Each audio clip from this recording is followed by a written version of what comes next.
Hello everyone. आज हम CBSE class 10th के बायोलॉजी का 5th चैप्टर आवर इन्वायरमेंट के बारे में स्टडी करेंगे। तो मेरा जो चैप्टर है वह है आवर इन्वायरमेंट। इन्वायरमेंट क्या होता है? तो इन्वायरमेंट अपने चारों ओर, किसी भी जीव के चारों ओर जो भी मैटर होते हैं, जो भी सब्सटेंस होते हैं, उस सबको सम्मिलित रूप से हम लोग क्या बोलते हैं? इन्वायरमेंट कहते हैं। It is the physical and biological conditions of the surroundings of an organism. यानी किसी भी ऑर्गेनिज्म के चारों तरफ आसपास के लिविंग थिंग्स या नॉन लिविंग थिंग्स, उस सारे चीज़ को वो आते हैं, किसके अंतर्गत आते हैं? इन्वायरमेंट के अंतर्गत आते हैं। क्लियर? इन्वायरमेंट क्या होता है? It is the physical and biological conditions of the surroundings of an organism. इसी को हम लोग क्या बोलते हैं? इन्वायरमेंट बोलते हैं। इस चैप्टर का मेरा दूसरा टॉपिक है वेस्ट। वेस्ट क्या होता है? वेस्ट क्या होता है? तो useless matter, the useless, the leftover discarded substance is called waste। यानी कहने का मतलब निकाला हुआ, फेंका हुआ जो सामान होता है, जो जिसका उपयोग हम लोग नहीं करते हैं, यूजलेस होता है, वो सारे मैटर को, वो सारे सब्सटेंस को हम लोग क्या बोलते हैं? वेस्ट सब्सटेंस बोलते हैं। अब वेस्ट सब्सटेंस तीन तरह के हो सकते हैं, तीन फॉर्म में हो सकते हैं। किस किस फॉर्म में हो सकते हैं? सॉलिड फॉर्म में हो सकते हैं, लिक्विड फॉर्म में हो सकते हैं और गैसियस फॉर्म में हो सकते हैं। अब इन वेस्ट को दो मेजर ग्रुप में डिवाइड किया गया। पहला जो ग्रुप है वो ग्रुप है बायोडिग्रेडेबल सब्सटेंस। पहला जो ग्रुप है वो है बायोडिग्रेडेबल सब्सटेंस।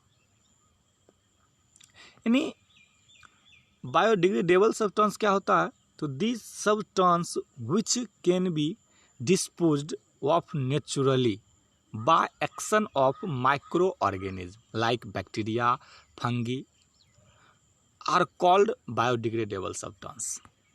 यानी जो नेचर के माध्यम से, जो नेचर के माध्यम से सरगल जाता है, वैसे सब्सटेंस को हम लोग बायोडिग्रेडेबल सब्सटेंस कहते हैं। बायोडिग्रेडेबल सब्सटेंस क्या होता है? जो नेचुरली बैक्टीरिया, फंगी के कारण डिस्पोज हो जाता है, सड़ जाता है, वैसे सब्सटेंस के ग्रुप को बायोडिग्रेडेबल सब्सटेंस कहते हैं। इसके एग्जांपल सीवेज हो सकते हैं, वेजिटेबल वेस्ट हो सकते हैं, लाइव स्टॉक हो सकते हैं, इत्यादि हो सकते हैं। अब हम लोग देखेंगे कि इसका प्रभाव क्या होता है। इफेक्ट्स ऑफ बायोडिग्रेडेबल सब्सटेंस, यानी हमारे जीवन में इसका क्या प्रभाव होता है।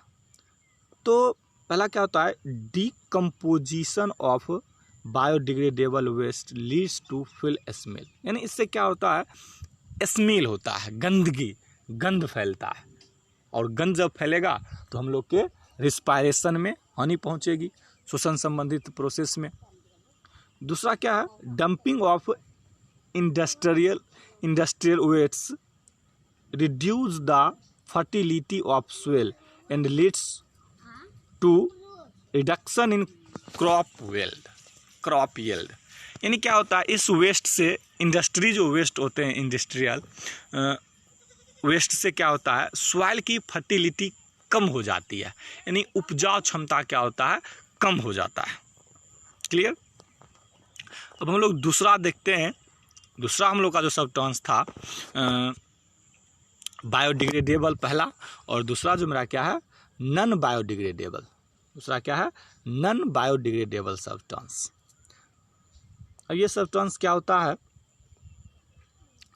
तो this substance that can not be converted into harmless simpler forms by the action of microorganism। कहने का मतलब जो सूक्ष्म जीव के कारण नहीं सड़ते गलते हैं, नहीं डिस्पोज्ड होते हैं, वैसे मैटर को, वैसे सब्सटेंस को हम लोग क्या बोलते हैं, नॉन बायोडिग्रेडेबल सब्सटेंस बोलते हैं। यानी जो सड़ते गलते नहीं हैं, जो सिंपलर नहीं होते हैं, उसे को हम लोग क्या बोलते हैं, नॉन बायोडिग्रेडेबल सब्सटेंस। इसके एग्जांपल हो सकते हैं प्लास्टिक, हो सकते हैं हैवी मेटल्स आ सकते हैं, और बहुत सारे आ सकते हैं। अब हम लोग देखेंगे कि नॉन बायोडिग्रेडेबल का इफेक्ट्स क्या होता है। Effects of non biodegradable substance, तो इसका क्या होता है इफेक्ट्स। तो substance like radioactive waste accumulate in the environment and causes life. यानी रेडियो एक्टिव जो वेस्ट होते हैं उससे इन्वायरमेंट में जो ऑर्गेनिज्म होते हैं उसमें कई प्रकार के डिजीज़े उत्पन्न करते हैं। दूसरा क्या है, they pollute water and harm the aquatic plant and animals. यानी जब ये वेस्ट वाटर में जाते हैं तो वाटर में रहने वाले जो एनिमल्स होते हैं, प्लांट्स होते हैं, उसे हार्मफुल पहुंचाते हैं, हार्म करते हैं। अब हम लोग का इस चैप्टर का जो मेन टॉपिक है हम लोग का वो है इकोसिस्टम। इकोसिस्टम क्या होता है हम जो पढ़ेंगे, मेरा जो मेन टॉपिक है वो क्या है, इकोसिस्टम। तो इकोसिस्टम क्या होता है, it is the structural and functional unit of biosphere. यानी कह सकते हैं कि इन्वायरमेंट की तरह एक छोटा सा पार्ट है, बायोस्फीयर का, जीव मंडल का एक छोटा सा पार्ट है जिसको हम लोग क्या बोलते हैं, इकोसिस्टम बोलते हैं। यानी जहाँ पे लिविंग थिंग्स और नॉन लिविंग थिंग्स, हम लोग ऊपर में बात कर चुके हैं, तो लिविंग थिंग्स और नॉन लिविंग थिंग्स दोनों एक साथ जहाँ पे प्रेजेंट होते हैं उसी को हम लोग क्या बोलते हैं, इकोसिस्टम बोलते हैं। इकोसिस्टम क्या है, तो जहाँ पे लिविंग थिंग्स और नॉन लिविंग थिंग्स एक साथ प्रेजेंट होते हैं उसी को हम लोग क्या बोलते हैं, इकोसिस्टम बोलते हैं। इकोसिस्टम को सर्वप्रथम इकोसिस्टम को सबसे पहले एजी टेंसले, साइंटिस्ट का नाम याद रखिएगा, एजी टेंसले नामक वैज्ञानिक ने 1935 ईस्वी में इसे दिया था। इकोसिस्टम के बारे में जो बताए थे वो एजी टेंसले नामक साइंटिस्ट ने बताए थे। कब, तो 1935 में। अब देखेंगे टाइप्स ऑफ इकोसिस्टम क्या होता है। तो these are of two types, यानी मेन दो टाइप्स में बटे होते हैं। पहला होता है नेचुरल इकोसिस्टम, ये नेचुरल के कारण, नेचर के कारण, the naturally existing ecosystem without any human support is called as natural ecosystem. यानी कहने का मतलब जो मनुष्य के बिना सपोर्ट के क्या बना है, जिसमें ह्यूमन का कोई सपोर्ट नहीं होता है, वैसे इकोसिस्टम को हम लोग क्या बोलते हैं, नेचुरल इकोसिस्टम। इसका एग्जांपल क्या जाएगा, grassland ecosystem, pond ecosystem, forest ecosystem. यानी जो मानव के द्वारा नहीं बनाया गया, विदाउट ह्यूमन सपोर्ट। दूसरा टाइप्स क्या है, तो दूसरा है आर्टिफिशियल इकोसिस्टम।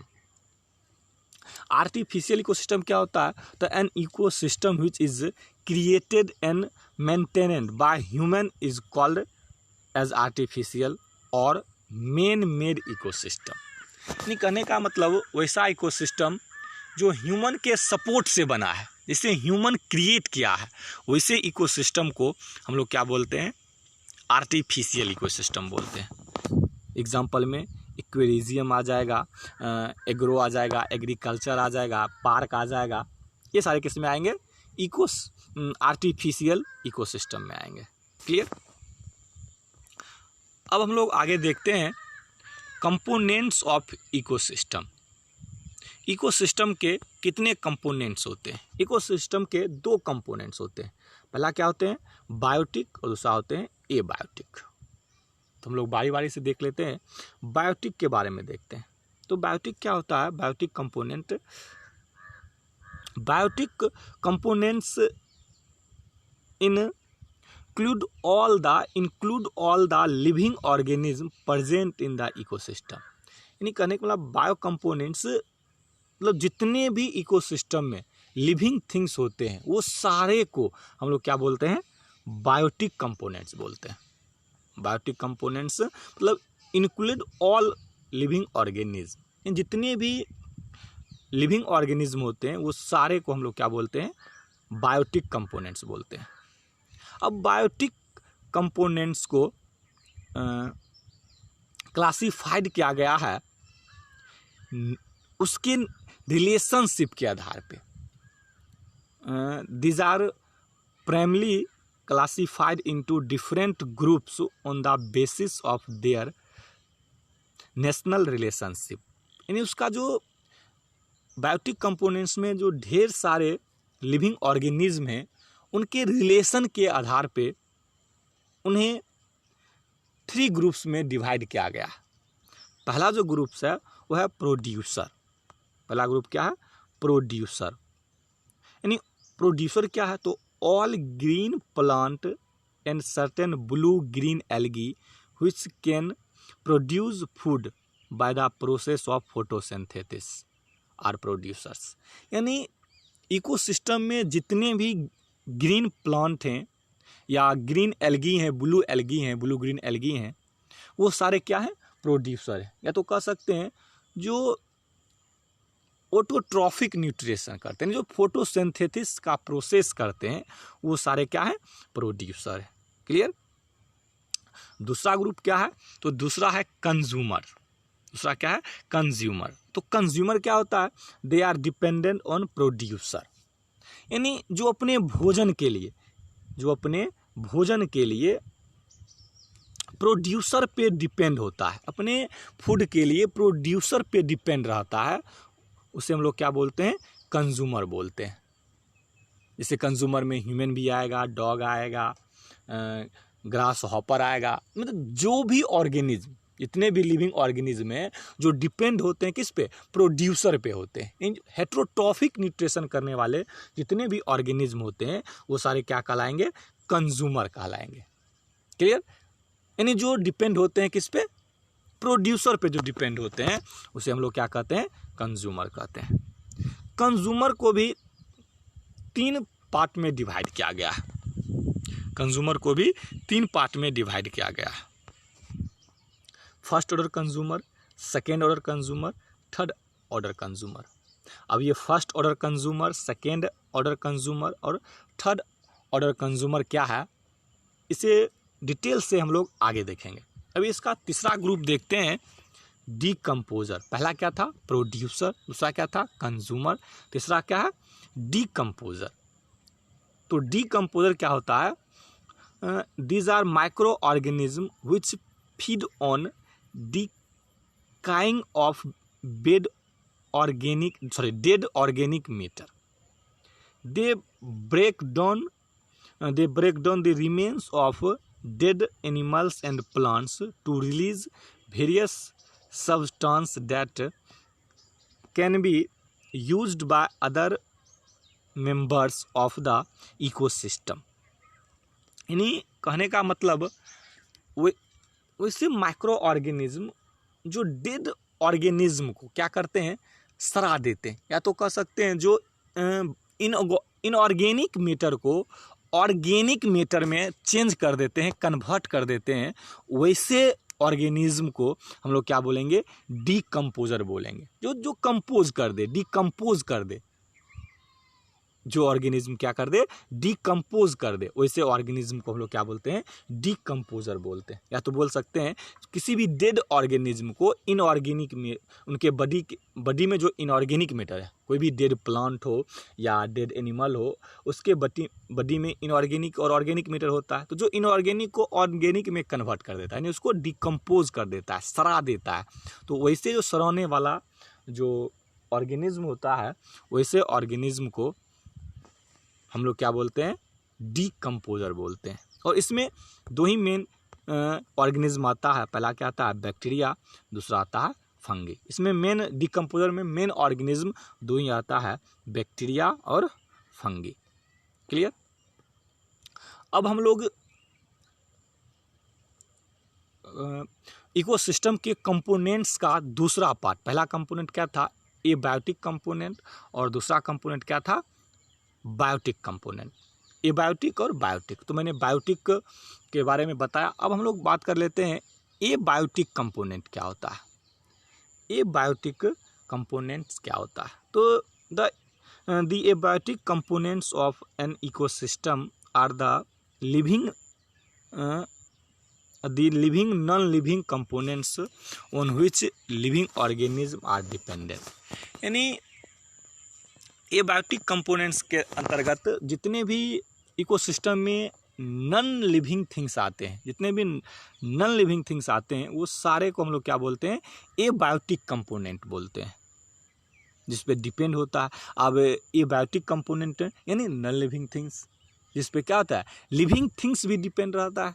तो इसका एग्जांपल में क्या आ जाएगा, तो this components are light, temperature, water, atmosphere, gases, नहीं, और ये सब आ जाएंगे किसमें, एबायोटिक कंपोनेंट में। क्लियर। तो आज हम लोग यहीं रहने देते हैं। आप लोग क्या कीजिएगा, इसका नोट कर लीजिएगा अपने कॉपी में, इसका PDF भी हम लोग प्रोवाइड कर देंगे। तो आज के लिए इतना ही, थैंक यू।